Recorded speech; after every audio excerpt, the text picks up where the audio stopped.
लालकृष्ण आडवाणी को अरेस्ट किया गया समस्तीपुर में, तो उसके बाद लालू जी का गांधी मैदान में ऐतिहासिक भाषण हुआ और उस भाषण में लालू जी ने यह कहा, एक प्रधानमंत्री के जान का जितना कीमत है उतना ही एक आम इंसान के जान का कीमत है।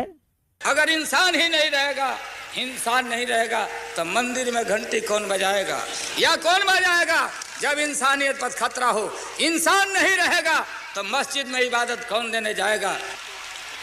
24 घंटा में निगाह रखा हूं।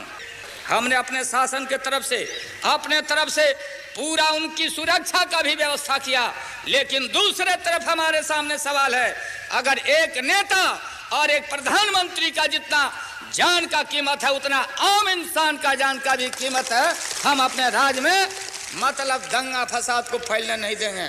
जहां फैलाने का नाम लिया और जहां बवेला खड़ा करने का नाम लिया, तो फिर हमारे साथ चाहे राज रहे या राज चला जाए, हम इस पर कोई समझौता करने वाले नहीं हैं। और भले हिंदू मारे जा रहे हैं, मुसलमान मारे जा रहे हैं, लेकिन मारा जा रहा है मानवता।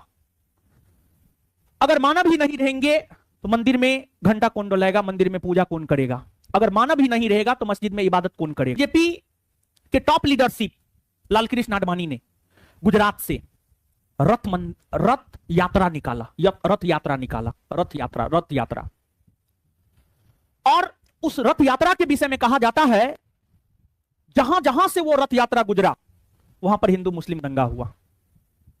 जहां मुस्लिम बहुल इलाका है वहां हिंदू मारे गए, जहां हिंदू बहुल इलाका है वहां मुस्लिम मारे गए। मतलब सांप्रदायिक दंगा होने लगा छिटपुट। और वह यात्रा जब बिहार के समस्तीपुर पहुंचा, तो बिहार के समस्तीपुर में उस यात्रा को उस समय के बिहार के मुख्यमंत्री श्री लालू प्रसाद यादव जी ने रोक दिया। और वहां से लालू जी एक सेकुलर छवि के बने, धर्मनिरपेक्ष छवि के बने। और लालू जी समस्तीपुर में लालकृष्ण आडवाणी के रथ यात्रा को रोक दिया, उनको अरेस्ट कर लिए। और जब लालू जी लालकृष्ण आडवाणी को अरेस्ट किए, जैसे ही लालकृष्ण आडवाणी अरेस्ट हुए, भाजपा ने विश्वनाथ प्रताप सिंह सरकार से अपना समर्थन वापस ले लिया। भाजपा चाह रहा था कि वीपी सिंह से समर्थन वापस ले, क्योंकि भाजपा भी आरक्षण विरोधी था। और भाजपा के टॉप लीडरशिप लालकृष्ण आडवाणी की जब समस्तीपुर में गिरफ्तारी हुई तो उसे बहाना मिल गया और उसने वीपी सिंह सरकार से अपना समर्थन वापस ले लिया। तो इसी वजह से हम कह रहे हैं बीजेपी भी आरक्षण विरोधी है। और जब लालकृष्ण आडवाणी को अरेस्ट किया गया समस्तीपुर में, तो उसके बाद लालू जी का गांधी मैदान में ऐतिहासिक भाषण हुआ और उस भाषण में लालू जी ने यह कहा, एक प्रधानमंत्री के जान का जितना कीमत है उतना ही एक आम इंसान के जान का कीमत है। और भले हिंदू मारे जा रहे हैं, मुसलमान मारे जा रहे हैं, लेकिन मारा जा रहा है मानवता। अगर मानव ही नहीं रहेंगे तो मंदिर में घंटा कौन डोलाएगा, मंदिर में पूजा कौन करेगा?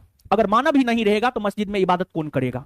यह उनका काफी ऐतिहासिक भाषण है। और एक बात जानिए आप, लालू जी को सामाजिक न्याय का पुरोधा क्यों माना जाता है? निश्चित तौर पर अगर संविधान की बात करें तो संविधान ने हमें समानता का अधिकार, संविधान ने हमें स्वतंत्रता का अधिकार, संविधान ने हमें धार्मिक स्वतंत्रता का अधिकार, संविधान ने हमें शोषण के विरुद्ध अधिकार, संविधान ने हमें शिक्षा एवं संस्कृति का अधिकार वर्ष 1950 ईस्वी में ही दे दिया।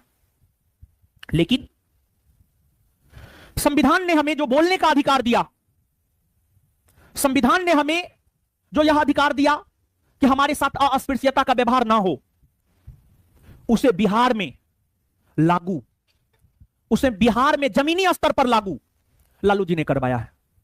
दलितों को, पिछड़ों को बोलने के लिए लालू जी ने सिखाया है।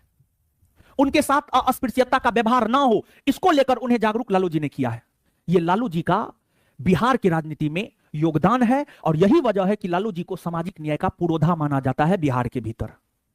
और आज के डेट में 1990 के बाद, 1990 से यह सब चीज हुआ, 1990 के बाद से इस प्रकार का चीज बिहार में आप काफी कम देखेंगे। लेकिन 1990 के पहले के अगर आपके पूर्वज हैं और आप अगर दलित हैं और अगर आपके गांव में उच्च जाति के लोग रहते हैं तो उनसे आप पूछ लीजिएगा कि 1990 से पहले उनके साथ क्या व्यवहार होता था और आज आप देख रहे हैं कि आज आपके साथ क्या व्यवहार होता है। हम स्पेशली बिहार की बात कर रहे हैं।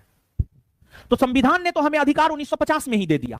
बिहार में तो शराबबंदी कानून लागू 2016 से ही है। क्या 2024 ईस्वी तक बिहार में शराब नहीं मिल रहा है? मिल रहा है। तो संविधान ने तो हमें अधिकार, बोलने का अधिकार, हमारे साथ अस्पृश्यता का व्यवहार ना हो, हमें मतदान करने का अधिकार 1950 में ही दे दिया। क्या 1950 से पहले कोई दलित मतदान कर सकता था? बहुत कम, ना के बराबर दलित मतदान कर सकता था। संविधान ने तो 1950 में ही हमें मतदान करने का अधिकार दे दिया था। तो यह है भीमराव अंबेडकर साहब के विषय में। यह सब